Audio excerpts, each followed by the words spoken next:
Good day everyone. In this video, I will demonstrate how to manage users and groups in Ubuntu Linux using the terminal.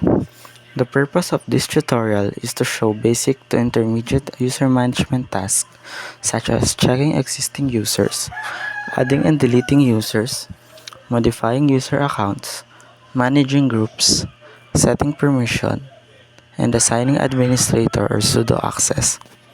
This tutorial is intended for beginners who already know how to open the terminal but are new to managing users and groups. I am using Ubuntu version 22.04 LTS. First, let's check if there are existing users and groups. Let's type the command cat space slash etc slash passwd.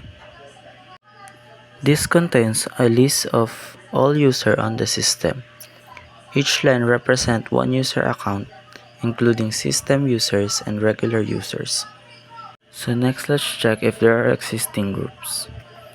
So let's type cat space slash etc slash group. This displays all the groups on the system. So next, I will demonstrate how to add a new user account. Let's type sudo space add user space test user. So the system will now ask for a password and optional user information such as full name. These prompts help to create a secure and identifiable user account. We will use the test user for the other step. So next, let's add another user. So let's type sudo space add user space the name of your choice. For this one, I will use Jermaine. And same step for the other one. This will ask you to type your password and your personal informations. So next, let's verify if the user was added. So let's type id space the name of the user that you add. So this command shows the user ID, group ID, and the groups the user belongs to. So next, I will show you how to delete a user. So we will use the test user for this one. So let's type sudo space del user space the test user. So this removes the user account but leaves the home directory intact. So how to delete a user with the home directory? So let's type sudo space del user space dash dash remove dash home space test user. So this removes both the user account and the home directory. So next, I will show you how to modify a user. We will use the user Jermaine for this one. So let's type sudo space passwd space Jermaine.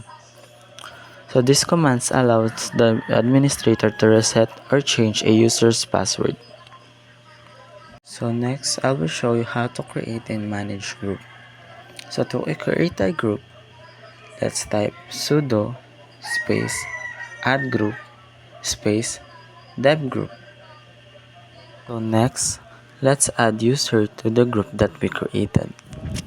So let's type sudo space usermod space dash ag space dev group space the name of the user that we used to add.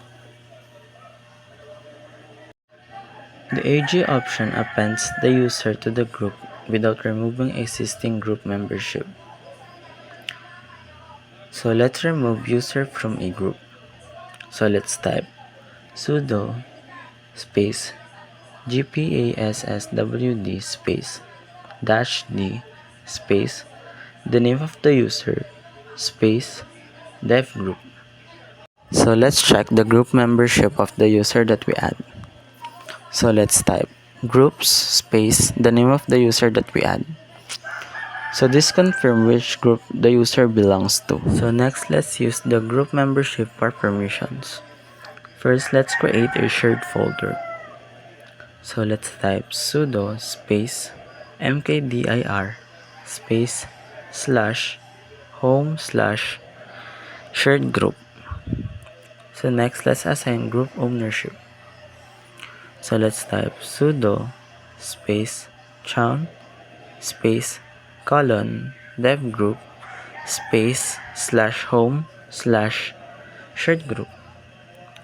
So next, let's set permissions. So let's type sudo space chmod space 770 space / home / shared group. These permissions allows the owner and group members to read, write, and execute while denying access to others. So next, let's set sudo administrator access. So in Linux, regular users have limited privileges, while sudo users can perform administrative tasks. So first, let's add user to sudo group.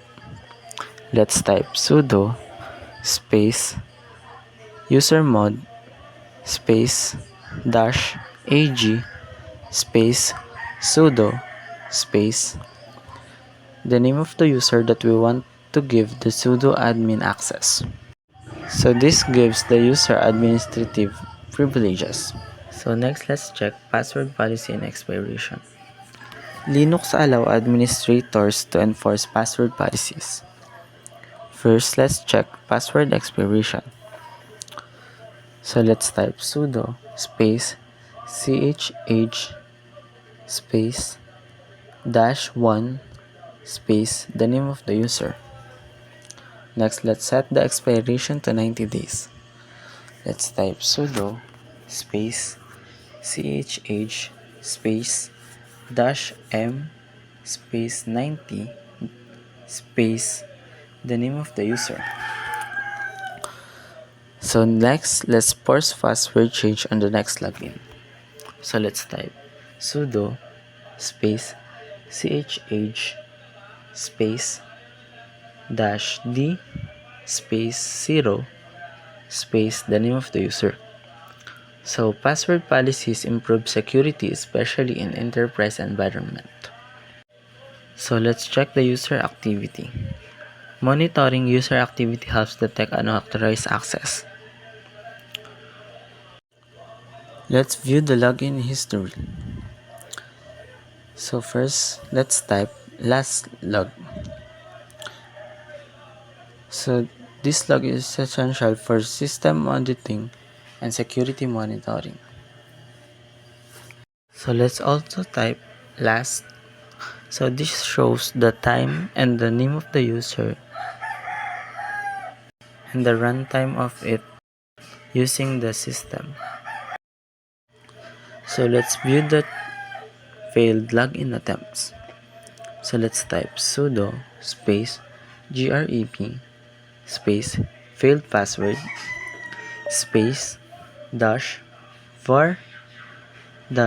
-log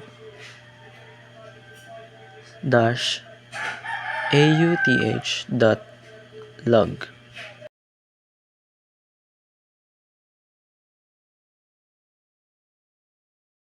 So these logs are essential for system auditing and security monitoring.